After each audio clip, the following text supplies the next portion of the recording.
আমাদের অত্র এলাকার কৃতি সন্তান কামাল উদ্দিন বাবর, ওনার স্ত্রী মুর্শিদাহান আর্য, মেয়ে আরওয়া ইসলাম আরিশা নৃশংসভাবে ইত্যাদিতে খুনি সাদাতের হাতে খুন হয়েছে। এই যে এই নৃশংসভাবে যে খুন হয়েছে, এটার শোক আমরা কোনোভাবে ওনাদের পরিবারকে সান্ত্বনা দেওয়ার ভাষা আমাদের নাই।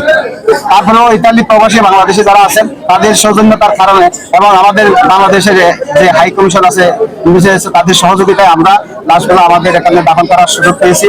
আমরা অত্যন্ত বারাক্রান্ত মনে জানাচ্ছি যে আমরা এদের শোক সন্ত পরিবারকে সান্ত্বনা দেওয়ার মতো ভাষা আমাদের নাই। আমরা এই লাশগুলো গ্রহণ করে যথাযথ নিয়মে আমাদের দাফন করতে পারার জন্য যারা প্রবাসে অনেক কষ্ট করেছেন, আমাদের দেশে যারা সহযোগিতা করেছেন, সবাইকে ধন্যবাদ জানাচ্ছি। ধন্যবাদ। চিঠি দিচ্ছে আপনাদের কাছে, আপনারা টহল দিছিলেন, অনেক এখানে ভূমিকা রাখছিলেন, ওনারা এটাকে সূত্র ধরছে, তারা বলছে আপনাদের আসলে কোনো গাফিলতি ছিল না?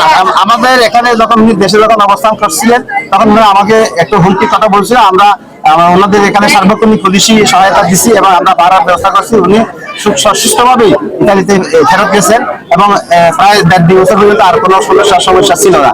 পরবর্তীতে ওনাদের মধ্যে কি হয়েছে আর আমরা জানি না। ইতালিতে যেহেতু কোন হয়েছে, ইতালি পুলিশ ওখানে নিয়মিত মামলা রুজু করেছেন এবং ইন্টারপোলের মাধ্যমে সারা বিশ্বের মধ্যে ওনাদের রেড নোটিশ জারি করা হয়েছে এবং বাংলাদেশ পুলিশ, আমাদের যে ইতালির হাই কমিশন আছে এবং আমাদের এসবি ইউনিট আছে, ওনাদের সাথে সার্বক্ষণিক যোগাযোগ আছে, আমাদের সাথেও যোগাযোগ আছে। আমরা পুলিশের সাথে সংশ্লিষ্ট যত প্রকার লোকজন আছে তাদের তথ্য তালিকা সংগ্রহ করতেছি এবং ইতালি পুলিশের সাথে সার্বক্ষণিক যোগাযোগ অব্যাহত আছে। আমরা আশা করি অচিরেই আমরা খুনিকে আইনের হাতে আনতে পারবো। এই পরিবারকে আগামীতে কিভাবে নিরাপত্তা দিবেন? আমরা এই পরিবারের পাশে সার্বক্ষণিক আছি এবং সার্বক্ষণিক প্রতিষ্ঠা আরো বাদ থাকবে। ধন্যবাদ।